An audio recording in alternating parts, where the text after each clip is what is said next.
पूजनीय संत समाज, धर्म प्रेमी बंधुओं,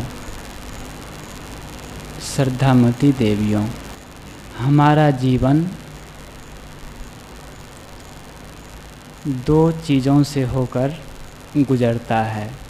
एक स्वप्न और दूसरा सत्य। एक अर्थ और दूसरा अर्थी। एक कफन और दूसरा कब्र। आए थोड़ी थोड़ी चर्चा हम इन्हीं विषयों पर करें। पहला है स्वप्न और सत्य। जब तक हम स्वप्न में होते हैं तब तक सत्य से अपरिचित होते हैं, अलग होते हैं, उसका बोध नहीं होता। और जैसे स्वप्न समाप्त होता है वैसे ही हमें सत्य से साक्षात्कार होता है, सत्य का बोध होने लगता है। जैसे इसको मोटे तौर पर उदाहरण के तौर पर हम लें, रात में हम लोग सोने चलते हैं, बिस्तर पर जाते हैं तो लेट जाते हैं, तो नींद नहीं आ रही है, मन अचेतन में पड़ा हुआ है और अर्ध सुषुप्ति में है, तो स्वप्न देख रहे हैं, मन में विचार चल रहे हैं, रिकॉर्डिंगें चल रही है और स्वप्न देख रहे हैं। देखते देखते आधी रात बीत जाती है लेकिन हमें नींद नहीं आती। और यदि यही मन के फैल में वही रिकॉर्डिंग चलती रही, अर्थात हम विचारों के उधेड़ बुन में ही चलते रहे, तो सुबह उठेंगे तो सिर भारी भारी लगेगा। और क्योंकि नींद पूरी नहीं हुई, नींद नहीं आई। जब तक हम स्वप्न में होते हैं तब तक हमें नींद नहीं आती। नींद कब आती है? जब हम सत्य को पा जाते हैं। सत्य क्या है? सत्य है अपनी आत्मा, अपना होना, सेल्फ। जैसे हमारा स्वप्न समाप्त होता है रात में, खट से मन शांत हो जाता है और नींद आ जाती है और चिर विश्राम हमें मिलता है। लेकिन जब तक स्वप्न चल रहा है मन में तब तक हमें नींद नहीं आती। ये तो रात की नींद है, जब सोने चलते हैं तब की बात है। इसी प्रकार ये संसार और शरीर, उसको बंद कर दीजिए थोड़ी। संसार और शरीर जो है एक स्वप्न है। जब तक हमारा मन ये संसार के प्राणी, पदार्थ, परिस्थितियों में उधेड़ बुन करता है, मन संसार में लगा है, तब तक हम स्वप्न में चल रहे हैं। स्वप्न के उधेड़ बुन में हम चल रहे हैं और अपनी आपा से, अपनी आत्मा से, अपने आप से मुलाकात नहीं होती, इसका बोध नहीं होता। क्यों? क्योंकि अपने शरीर से लेकर पूरा संसार के प्राणी, पदार्थ सब ये स्वप्न की चीज़ें हैं। और इसी में सुबह से शाम तक यदि हमारा मन घूम रहा हो, इसी का चिंतन कर रहा हो, इसी की रिकॉर्डिंग चलती रही हमारे मन में, तो सुबह नींद खुलती है और रात में सोने चलते हैं। तब तक हमें अपने आप का बोध नहीं होता, शांति का महसूस नहीं होता।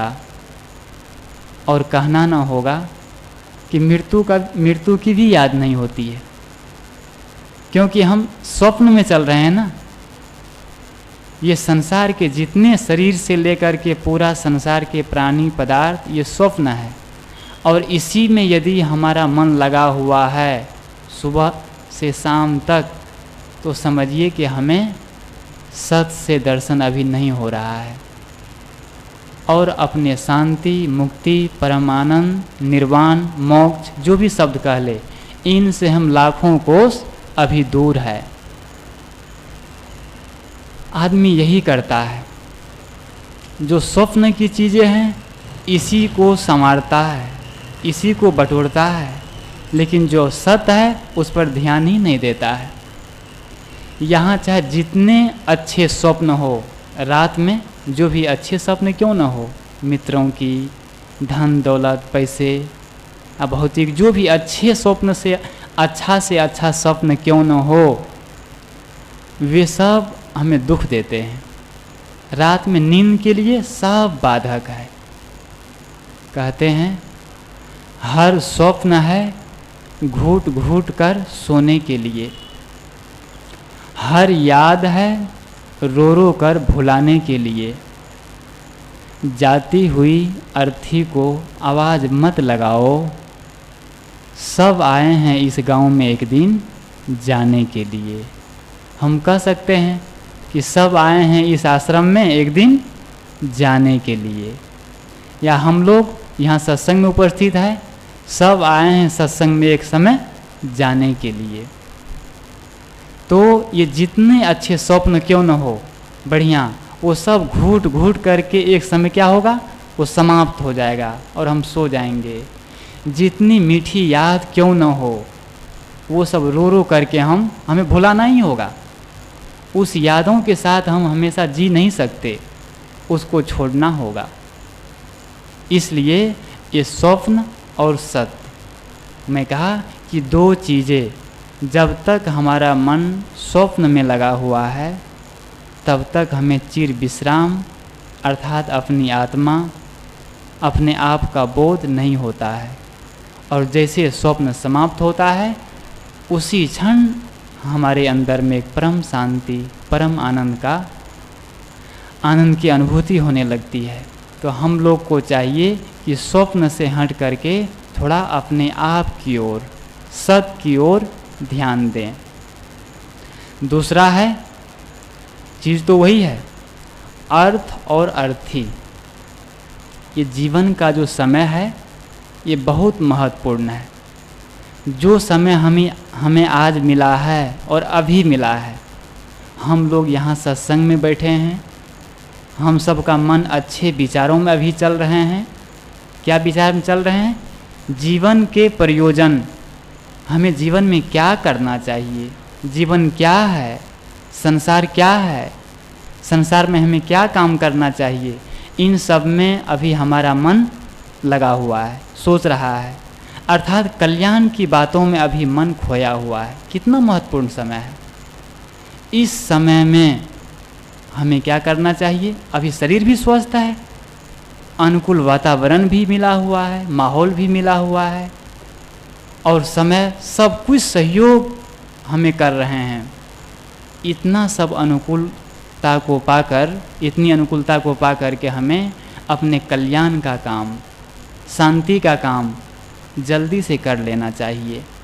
नहीं तो ये शरीर, आधि, व्याधि और उपाधि, ये तीन है शिकार। जैसे आप शिकार होता है ना, तीर चलाता है, मारता है शिकार को, तो वो जो शिकारी है ना, ये तीन है, आधि, व्याधि और उपाधि। इन तीनों के चपेट में ही शरीर जाता है, और ये कब आकर के शरीर को दबोच ले, इसको कहा नहीं जा सकता है। इसीलिए किसी मनीषी ने कहा है कि तुम्हारी जिंदगी की अर्थी उठे उससे पहले तुम अपने अर्थ को समझ लेना।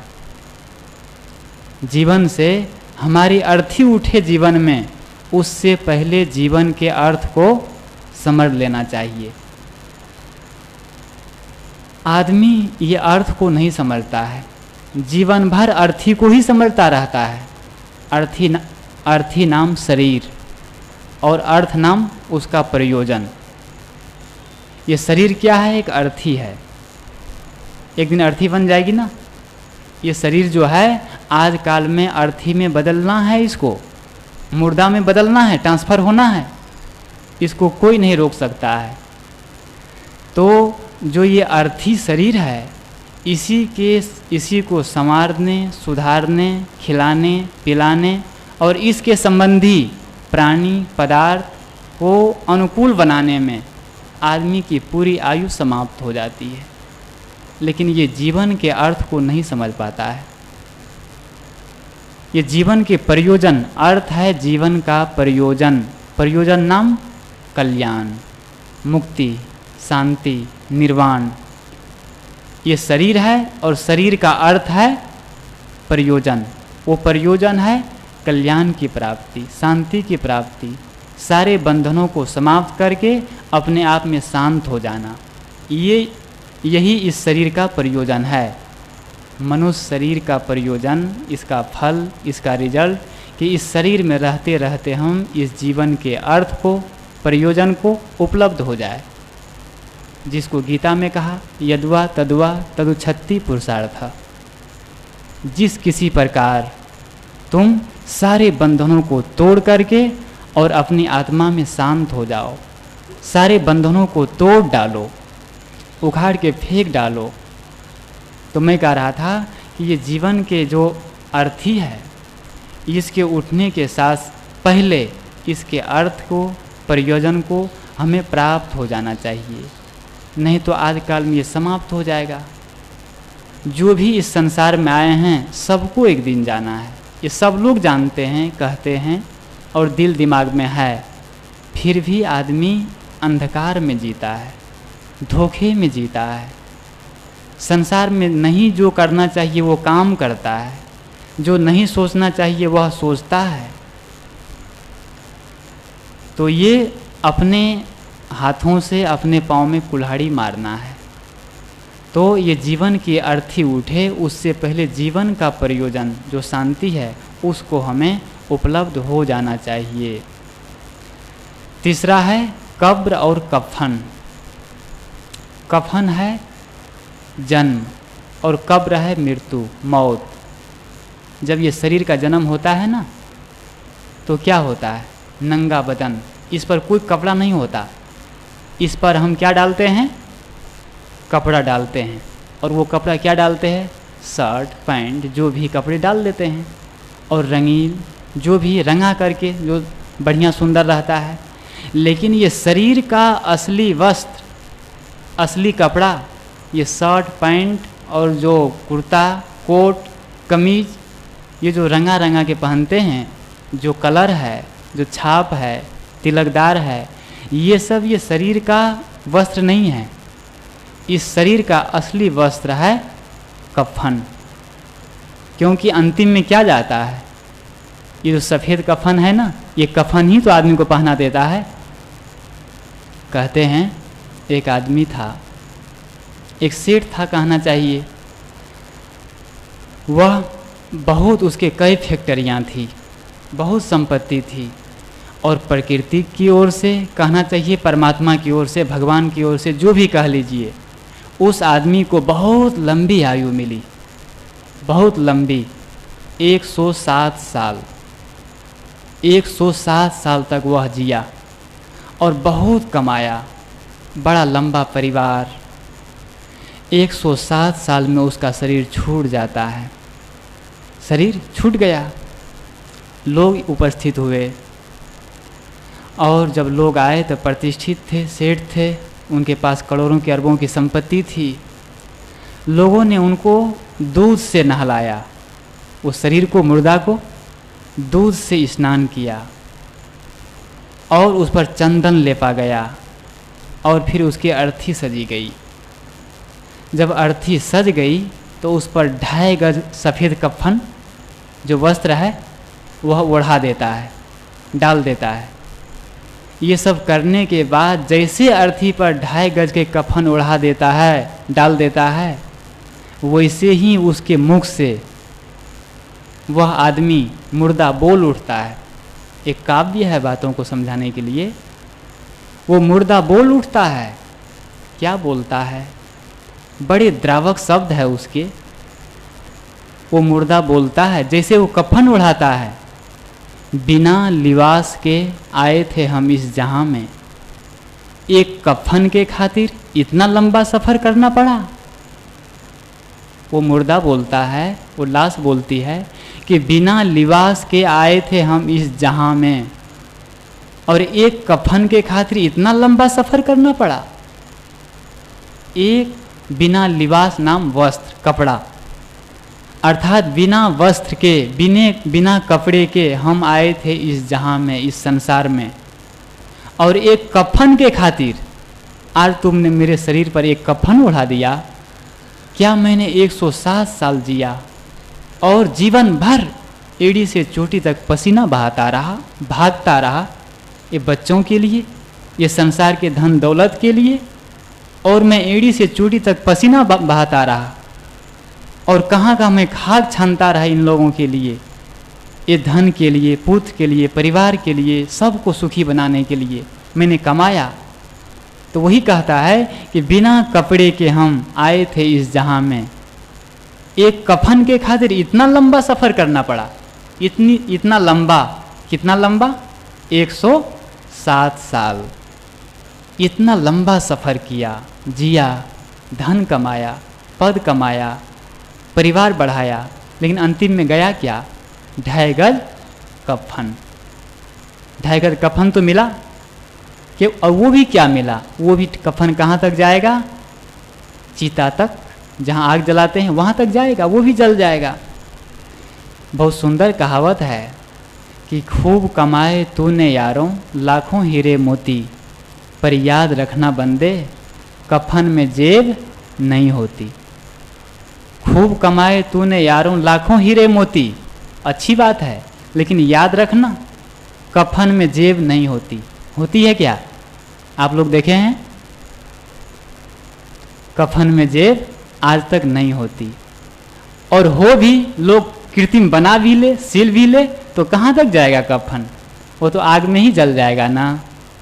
इसलिए ये तो कहावत है, ये कहने का ढंग है एक कि जितना जो भी कर लो, लेकिन कुछ साथ जाने वाला नहीं है। लेकिन हर आदमी को जाना है, लेकिन उसका जो कुछ है उसको छूट जाना है। दोनों परम सत्य है। हर सब को जाना है, और जो उसका है वो सब कुछ यहीं रह जाना है। उठ जाएंगे खिलाड़ी एक एक करके, बाजी बनी रहेगी। उठ जाएंगे खिलाड़ी एक एक करके, चौसर बिछी रहेगी, बाजी बनी रहेगी। न यहाँ राजा रहेगा न रानी रहेगी, अच्छी या बुरी सिर्फ कहानी रहेगी, अच्छी या बुरी सिर्फ कहानी रहेगी। इस दुनिया में दृश्य तो वही रहते हैं, लेकिन दर्शक बदलते रहते हैं। खेल तो वही रहता है, लेकिन खिलाड़ी बदलते रहते हैं। महफिल तो वही रहता है, लेकिन सम्मा बदलती रहती है। मंजिल तो वही रहती है, लेकिन मार्ग बदलते रहते हैं। दरबार तो वही रहता है, लेकिन दरवान बदलते रहते हैं। इंसान की खुशबू रहती है, लेकिन सुल्तान बदलते रहते हैं। ये संसार का नीति है, संसार की नीति है, नियम है। अर्थात जो कुछ है ये संसार का पसारा, जो चकाचौंध, वो वैसा ही है, लेकिन उसको चलाने वाला ट्रांसफर होता रहता है, बदलता रहता है। किसी मनीषी ने बहुत सुंदर कहा है कि संसार की हर चीज़ बहुत तेजी से विनाश की ओर जा रही है। विनाश की धारा में बहने के लिए, गत होने के लिए, नाश होने के लिए जा रही है, बहुत तेजी से। इस संसार में अपना क्या है? गीता कहती है कि तुम्हारा क्या है इस संसार में? जन्म दूसरे ने दिया, नाम दूसरे ने दिया, शिक्षा दूसरे ने दी, रिश्ता भी दूसरे से जुड़ा, काम करना भी दूसरे ने सिखाया, और अंत में शमशान भी दूसरे ले जाएगा। तुम्हारा क्या है इस संसार में जो इतना घमंड करते हो? समझने लग बात है। कोटेशन होते हैं बातों को, लेकिन यदि हम दिल में बैठाएं, हृदय में याद करें तो बहुत काम देते हैं हमें। कि हमारा क्या है? जन्म कौन दिया? माँ बाप ने दिया। जन्म दूसरे ने दिया, नाम किसने रखा? हमने रखा है क्या अपना नाम? नाम दूसरे ने दिया। और शिक्षा दूसरे ने दी, रिश्ता भी दूसरे से जुड़ा, काम करना भी दूसरे ने सिखाया, और अंत में शमशान भी दूसरे ले जाएगा। अपना क्या है हमारा? अच्छा लगता है और हंसी भी आती है, लेकिन ये परम सत्य है जीवन का। ये सब दूसरे ने दिया है, और सब ये दूसरे, हमारी जिंदगी की सफ़र है ना, सब दूसरों के हाथ में है। ये कोटेशन बताता है कि हम जो भी जन्म लिए हैं तब से लेकर के शमशान तक की यात्रा हमारी दूसरों के हाथ में है। फिर भी हम घमंड करते हैं, अहंकार करते हैं। ऐसा नहीं। तो मैं कह रहा था कि कफन और कब्र, हम जो है हर चीज़ संसार की बदलने वाली, परिवर्तनशील और विनाश की ओर जा रही है। जो लोग हमारे दादे बाबे परपाजे और जो थे, देखिए कहाँ चले गए। थोड़ा हम अपने चित्त पट पर संस्मरण, अपने मस्तिष्क पर संस्मरण के घोड़े दौड़ाएं थोड़ा। अभी अभी गुरुदेव जी थे 2 वर्ष पहले करीब, कहाँ चले गए हमारे और बीच से, और कभी भी अब पता नहीं चलेगा उनका, केवल याद भर रह गए। इसी प्रकार जो भी, जितने भी प्रिय से प्रिय और जो भी महापुरुष या जो भी हो, सबको ये काल जो है ना, सबका शरीर को छीन लेता है और सबको एक दिन ये मिट्टी में मिला देता है। इसलिए कहते हैं वक्त के आंच से पत्थर भी पिघल जाते हैं, के कहे कीक में इसको में बदल देते हैं। कौन किससे उम्र भर याद रखता है दोस्तों, वक्त के साथ ख्यालात भी बदल जाते हैं। वक्त की आंच से पत्थर भी पिघल जाते हैं। जो बर्फ़ होते हैं ना पत्थर पहाड़ में, उसको भी पिघला देती है, इतनी ठंडक होती है उसमें। समय, वक्त ये सब को पोंछ करके रख देता है, बदल देता है। किसी ने बहुत सुंदर कहा है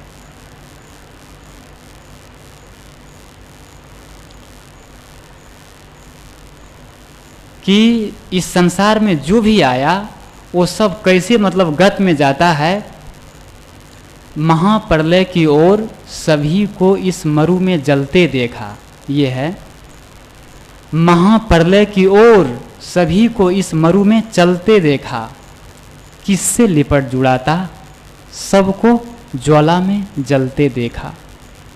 अंतिम बार चिता दीपक में जीवन को बदलते देखा। रोते जग की अनित्यता पर सभी विश्व को छोड़ चले, कुछ तो चढ़े चिता की रथ पर, कुछ कब्रों की ओर चले। रुके न पल भर मित्र, पुत्र माता से नाता तोड़ चले। रोती रही लैला लेकिन कितने मजनू मुख मोड़ चले। सत्य है, ये कि काव्य है, एक कविता है कि इस मरुभूमि के जो कहते हैं इस महाप्रलय की ओर सभी को इस भूमि में चलते देखा, सबको चलते देखा, जाते हुए देखा। तो क्या हुआ, किससे लिपट जुड़ाता, किसके शरण में जाकर के मैं शांति लेता, सबको ज्वाला में जलते देखा। अंतिम बार चिता दीपक में जीवन को बदलते देखा। बहुत द्रावक है ये जीवन का अंतिम बार क्या हुआ, चिता दीपक में, लौ में, आग में ये जीवन को बदलते देखा। रुके न पल भर मित्र, जो असली मित्र था, पुत्र माता से नाता तोड़ चले। रोती रही लैला लेकिन कितने मजनू मुख मोड़ चले। तो ये सब एक काव्य है, हमें ज्ञान, हमें ठोकर देने के लिए, समझाने के लिए। कहते हैं ठोकर जब लगती है ना, तभी इंसान सही रास्ते पर आता है। शाम सूरज को ढलना सिखाती है, सम्मा परवाने को जलाना सिखाती है। गिरने वाले को तकलीफ तो होती है, पर ठोकर ही आदमी को चलना सिखाती है, ठोकर ही आदमी को चलना सिखाती है। जितनी अकल आदमी को बादाम खाने से नहीं आती है, उतनी धोखा खाने से आ जाती है। बादाम खाने से जो ताकत नहीं आती है, जब धोखा खाता है ना, वो ताकत आ जाती है। आज तक जो हम ज्ञान की बातें पढ़े और बहुत शक्ति अर्जित किए, लेकिन उससे उतना परिवर्तन नहीं हुआ जीवन में। लेकिन एक बार फिसले, धोखा खाए, ठोकर लगी, तो अपने आप रास्ता पर आ जाता है। सच तो यह है कि जीवन बहुत परिवर्तनशील है और यहाँ के सारे जो प्राणी पदार्थ है बहुत थोड़े समय के लिए है। अभी जो हमें ज़िंदगी मिली है, इस ज़िंदगी से आप जो भी इस ज़िंदगी से बेहतर ले सको, ले लो। एक कवि ने कहा है, मनीषी ने, कि ज़िंदगी से अभी आप जो भी बेहतर से बेहतर ले सको, ले लो। क्योंकि ज़िंदगी जब लेना शुरू करती है तो सांसें भी नहीं छोड़ती है। ज़िंदगी से हम जो भी लेना चाहे बेहतर से बेहतर अभी ले लो, क्योंकि ज़िंदगी जब लेना शुरू करती है तो सांसें भी नहीं छोड़ती। छोड़ती है? नहीं छोड़ती। इसलिए अभी जो स्वस्थ है, इस स्वस्थ शरीर से, स्वस्थ जिंदगी से जो भी हम लेना चाहें, शांति, मुक्ति, परमानंद, अच्छी कमाई, अच्छे कर्म, जो करना चाहें वो कर ले। क्योंकि जब बुढ़ापा आएगा तो जिंदगी क्या, सांसें भी नहीं छोड़ने वाली, सांस लेकर की जाएगी। जिंदगी 2 दिन की है, एक दिन आपकी हक में और एक दिन आपके खिलाफ। ये जीवन जो है ना, ये 2 दिन की है। एक दिन आपके हक में है और एक दिन आपके खिलाफ। इसलिए जिस दिन ये ज़िंदगी आपके हक में हो तो उस दिन गुरूर मत करना, अहंकार मत करना। और जिस दिन आपके हक आपके खिलाफ हो उस दिन थोड़ा सबूर जरूर करना। इसका अर्थ यह है कि ज़िंदगी 2 दिन की है, एक दिन आपके हक में और एक दिन आपके खिलाफ। जब तक ये शरीर स्वस्थ है, जवानी अवस्था है, तो हमारे हक में है ज़िंदगी, हमारे हक में है ना, जो भी कर सकते हैं इस ज़िंदगी से, जीवन से। लेकिन जैसे बुढ़ापा आया हमारे खिलाफ, इसको हम जो चाहे वो नहीं करवा सकते, आपके खिलाफ हो गया। इसलिए जब तक ये जीवन स्वस्थ है, हमारे हक में है, तब तक हम इससे कल्याण, शांति का काम कर लेना चाहिए। जो शांति कहते हैं ना, परम आनंद, वो कहीं बाहर नहीं है, वो हमारे पास है, हमारे अंदर में ही है। लेकिन उसकी शुरुआत ही हम बहुत देर से करते हैं। कब करते हैं? जब जिंदगी गुजर गई होती है, तब शुरू करते हैं। कहते हैं, मंजिल तो तेरी पास ही बसी थी, जिंदगी गुजर गई तेरी आते आते। क्या मिला तुझे इस दुनिया में, अपनों ने ही जला दिया तुझे जाते जाते। ध्यान दें, मंजिल तो तेरी पास ही बसी थी, लेकिन जिंदगी गुजर गई तेरी आते आते। बहुत द्रावक कहते हैं, क्या मिला तुझे इस दुनिया में, अपनों ने ही जला दिया तुझे जाते जाते। कौन जलाया? परायों ने। गैरों में अफसोस किया पर आग लगाई अपनों ने। बहुत सुंदर भजन है। तो अपनों ने ही हमें आग लगा दिया, जला दिया।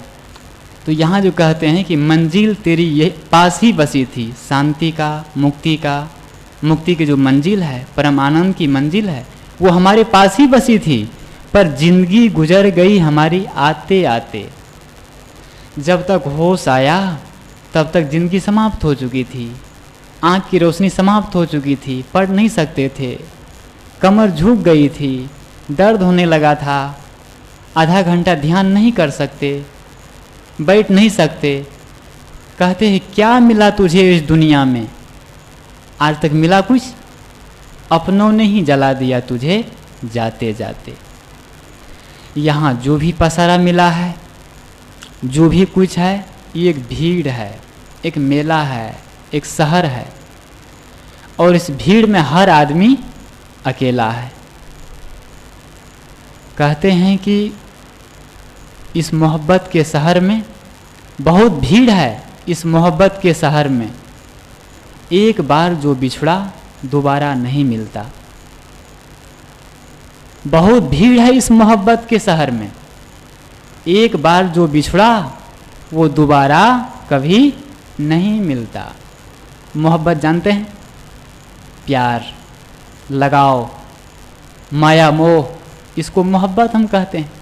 ये शब्द देते हैं लेखक कि बहुत भीड़ है इस मोहब्बत के शहर में, जो आपके परिवार, समाज और जो भी लोग हैं, ये जो लगाव है आपसे, यहाँ बहुत भीड़ है। लेकिन होता क्या है, एक बार जो बिछड़ा वह दोबारा कभी नहीं मिलता, कभी नहीं। इसलिए चाहे जितनी भीड़ हो और जितना यहाँ से लगाव हो, ये सब को छोड़ करके हमें एक दिन जाना है। मैं शुरू किया था कि जब तक हम स्वप्न में होते हैं तब तक सत्य का बोध हमें नहीं होता, और जब हम सत्य में जाते हैं तो स्वप्न समाप्त हो जाते हैं। ये संसार, शरीर जो भी है, एक स्वप्न की जगह है, और ये स्वप्न में कोई अपना नहीं होता। स्वप्न कौन? स्वप्न वो नहीं होते जो हमें सोने पर आते हैं, किंतु स्वप्न वो होते हैं जो हमें सोने नहीं देते। अपना वो नहीं होते जो रोने पर आते हैं, अपना वो होता है जो रोने नहीं देता। स्वप्न वह नहीं जो सोने पर आते हैं, स्वप्न वो होते हैं जो सोने नहीं देते हैं। ये सब एक पहेली है कहने का। स्वप्न वह नहीं जो सोने पर आए, स्वप्न वह है जो सोने न दें। मतलब उद्देश्य, एक लक्ष्य, एक छटपटाहट, एक संवेदना, जो संवेदना हमें चैन से न रहने दे, मन में एक एलर्जी पैदा करे, आग पैदा करे, वह स्वप्न है। और वो हमें लक्ष्य की ओर ले जा रहा है, एक आग। तो वही कहते हैं कि स्वप्न वह नहीं होते जो सोने पर आते हैं, स्वप्न वो होते हैं जो सोने नहीं देते। अपना वह नहीं होता जो रोने पर आता है, अपना वह होता है जो रोने नहीं देता है।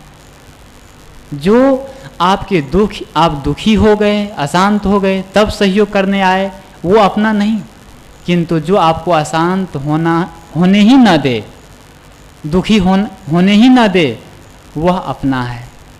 वह अपना है आपकी शांति, आपका अपना आपा, आपका अपना धर्म, ये अपना है। ये संसार के लोग जो है ना, रिश्ते नाते, ये तो रोने पर आते हैं। लेकिन यदि आपके अंदर में धर्म है, आपके अंदर में अच्छे विचार है, ज्ञान है, भक्ति है, तो ये आपको रोने नहीं देंगे, दुखी होने नहीं देंगे। और सचमुच यही अपना है, अपनी संपत्ति है। तो मैं कह रहा था, इस संसार, स्वप्न और सत्य, अर्थ और अर्थी, कब्र और कफन। मैं कहा कि कफन हमारा ये जीवन है, जो कफन, जो शरीर कपड़ा पहने हैं, ये एक कफन है, कपड़ा, और ये कफन एक दिन कब्र में समाप्त हो जाएगा। जन्म जैसे होता है वैसे समय रूपी कुदाल हमारी कब्र खोदना शुरू कर देता है। जैसे जन्म होता है आदमी का, समय हमारी कब्र खोदना शुरू कर देता है। ये समय है ना, एक कुदाल है, एक फावड़ा है, और ये जैसे जन्म हुआ कि कब्र खोदना शुरू, और वो कब्र खोदता रहता है पूरी जिंदगी, और एक दिन हमारा ट्रांसफ़र उस कब्र में हो जाता है। तो ये संसार की चीज़ें जो भी है, सब एक कफन की चीज़ है, और एक दिन ये कब्र में एक दिन सब समाप्त हो जाना है। अंतिम में बंद करूँगा मैं।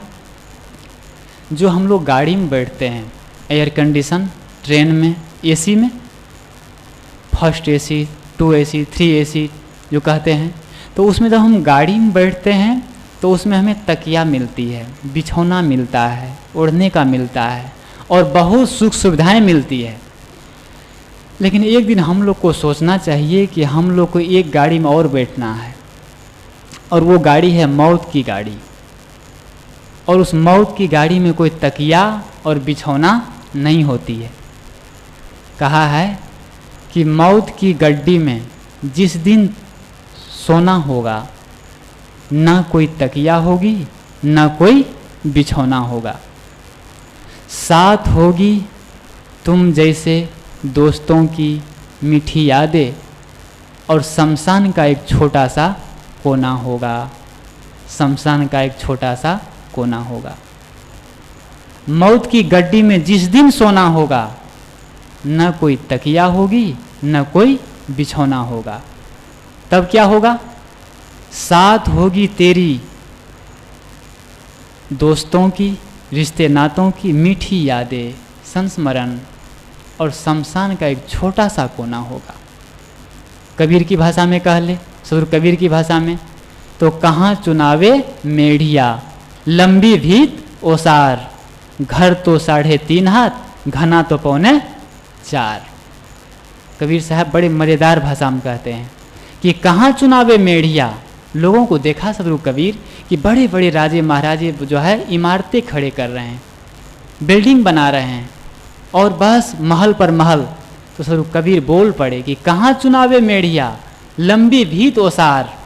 उस जमाने के बिल्डिंग में जो ओसार बरामदा होता था ना, वो बहुत चौड़ा चौड़ा बहुत वो बनाते थे। तो कहते हैं कहाँ चुनावे मेढ़िया, लंबी भीत ओसार। अरे घर तो 3.5 हाथ, जब तुम मर जाओगे असली घर कितना होगा? सब लोग अपने हाथ से नापो शरीर को, तो कितना होता है? 3.5 हाथ। तो घर तो 3.5 हाथ, चलो तुम और बल करोगे, प्रयास करोगे तो 1 बीत और बढ़ा लोगे, कब्र में 1 बीत और बढ़ा लोगे, तो घना तो 4.25 कर लोगे, उससे और कितना बढ़ाओगे? तो ये सब एक कहने का ढंग है, और ये कहने का ढंग ही हमारे माया मोह को, आसक्ति को, बंधन को तोड़ता है। हम सबको चाहिए कि स्वप्न से हटकर अपने सत्य में स्थित हों। स्वप्न संसार के प्राणी पदार्थ ये हल्ला गुल्ला है, और सत्य अपनी आत्मा है।